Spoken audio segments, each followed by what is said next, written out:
రెండేళ్లుగా మోసం, అవినీతి, అరాచకాలకు పాల్పడుతూ చంద్రబాబు సర్కార్ సాగిస్తున్న రాక్షస పాలనపై వైఎస్ఆర్సీపీ సమర భేరీ ముగించింది. సూపర్ 6తో పాటు ఎన్నికల మేనిఫెస్టోలో ఇచ్చిన 143 హామీల్లో ఏ ఒక్కటి అమలు చేయకుండా అన్ని వర్గాల ప్రజలను దారుణంగా మోసం చేసిన బాబు రెండేళ్ల రాక్షస పాలనపై ఇవాటి నుంచి ఈ నెల 12 వరకు వివిధ రూపాల్లో నిరసన కార్యక్రమాలు చేపట్టాలని వైఎస్ఆర్సీపీ అధినేత వైఎస్ జగన్మోహన్ రెడ్డి పిలుపిచ్చారు. ఈ నేపథ్యంలో ఇవాళ అన్ని మండల కేంద్రాల్లో ప్రజలతో కలిసి నిరసన కార్యక్రమాలు చేపట్టేందుకు వైఎస్ఆర్సీపీ నాయకులు, కార్యకర్తలు సిద్ధమయ్యారు. ఈ నెల 8, 9 తేదీల్లో నియోజకవర్గ కేంద్రాల్లో వెన్నుపోటుకు 2 ఏళ్లు పేరుతో టౌన్ హాల్ సదస్సులను వైఎస్ఆర్సీపీ సమన్వయకర్తల నేతృత్వంలో నిర్వహిస్తారు. యువకులు, రైతులు, మహిళలు, వ్యాపారులు, అన్ని వర్గాల ప్రజలు ఈ కార్యక్రమంలో పాల్గొనేలా వైఎస్ఆర్సీపీ శ్రేణులు ప్రచారం చేస్తున్నాయి.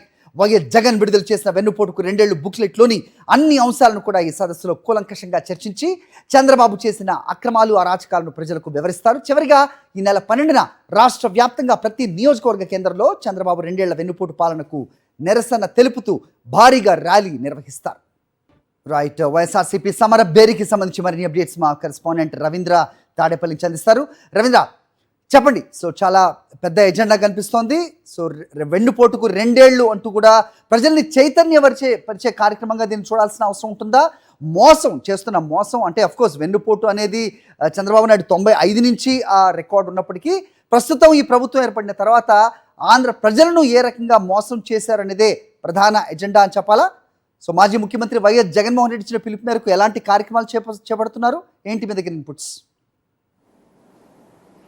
ఖచ్చితంగా హరి, వంచన, వెన్నుపోటు అనే పదాలకు అర్థం ఖచ్చితంగా చంద్రబాబు అనేది ఇప్పటికే రాష్ట్ర ప్రజలకు తెలిసిందే. ఈ నేపథ్యంలోనే ఇప్పుడు అధికారంలోకి వచ్చి 2 ఏళ్ళు అవుతున్నా కూడా ఇప్పటికీ గతంలో ఎన్నికల సందర్భంగా ఇచ్చినటువంటి హామీలు ఏది అమలు చేయలేదు. 1-2 హామీలు అమలు చేసినా అవి అరకొరగా మాత్రమే చేసినటువంటి పరిస్థితి నేపథ్యంలో ఇప్పుడు రాష్ట్ర వ్యాప్తంగా అన్ని వర్గాల ప్రజలను తీవ్రస్థాయిలో మోసం చేసినట్టుగా ప్రజలు కూడా భావిస్తున్నారు. ఈ నేపథ్యంలోనే వారిలో ఉన్నటువంటి ఆగ్రహాన్ని వెలుబుచ్చేలాగా వైఎస్ఆర్ కాంగ్రెస్ పార్టీ ఈరోజు పెద్ద ఎత్తున ఆందోళన కార్యక్రమాలకు శ్రీకారం చుట్టింది. ఈ రోజు నుంచి 12వ తారీఖు వరకు పలు దఫాలుగా పలు రూపాల్లో కూడా ఈ కార్యక్రమాలు అయితే చేయబోతున్నాయి. ఈ రోజు జరగబోతున్నటువంటి నిరసన కార్యక్రమాలు పూర్తిగా మండల కేంద్రాలకు పరిమితం అవుతున్నాయి. మండల కేంద్రాల్లో జరిగేటువంటి కార్యక్రమాల సందర్భంగా గతంలో ఎన్నికల సందర్భంగా చంద్రబాబు ప్రకటించినటువంటి మేనిఫెస్టో ఏదైతే ఉందో ఆ మేనిఫెస్టోతో పాటు కొన్ని పత్రికల్లో ఇచ్చినటువంటి ప్రకటనలు, అట్లాగే చంద్రబాబు, పవన్ కళ్యాణ్ సంతకం చేసి ఇచ్చినటువంటి బాండ్లు, వీటన్నిటిని కూడా దహనం చేసి నిరసన తెలపాలనేది వైఎస్ఆర్ కాంగ్రెస్ పార్టీ తీసుకున్నటువంటి నిర్ణయం. అందులో భాగంగా ఈరోజు రాష్ట్ర వ్యాప్తంగా అన్ని మండల కేంద్రాల్లో కూడా ఈ కార్యక్రమాలు అయితే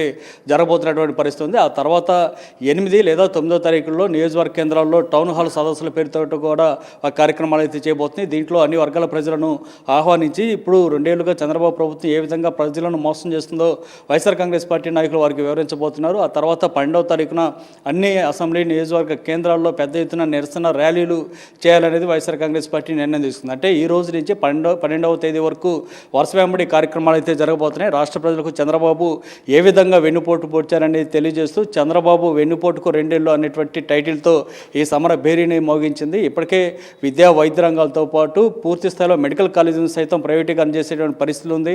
ఈ నేపథ్యంలో ఆరోగ్యశ్రీ కూడా ప్రజలకు అందుబాటులో లేకుండా పోయినటువంటి పరిస్థితి. ఇక మిగతా ఏ రంగాలు చూసినా కూడా ఇదే పరిస్థితి ఉంది. మహిళలు, చిన్నారుల మీద అఘాయిత్యాలు జరుగుతున్నా కనీసం పట్టించుకున్నటువంటి దాఖలాలు లేవు. ఇలాంటి దారుణమైన దుస్థితి ఆంధ్రప్రదేశ్లో నెలకొన్నటువంటి పరిస్థితుల్లో ఆటవిక రాజ్యాల్లో కొనసాగుతున్నటువంటి నేపథ్యంలో వైఎస్ఆర్ కాంగ్రెస్ పార్టీ ఏదేమైనా సరే ఖచ్చితంగా చంద్రబాబు ప్రభుత్వ మెడలు వంచైనా సరే ఇచ్చిన హామీలను అమలు చేయడంతో పాటు రాష్ట్రంలో పారదర్శకత పాలన కొనసాగేలా చేయాలనేటువంటి ఒక ఉద్దేశంతో ప్రభుత్వం మీద ఒత్తిడి తెచ్చేందుకు ఈ కార్యక్రమాలను అయితే శ్రీకారం చుట్టింది. అందులో భాగంగా ఈరోజు రాష్ట్ర వ్యాప్తంగా అన్ని మండల కేంద్రాల్లో కూడా ఈ మేనిఫెస్టో దహనం కార్యక్రమాలు ప్రారంభం కాబోతూ ఉన్నాయి. హరి.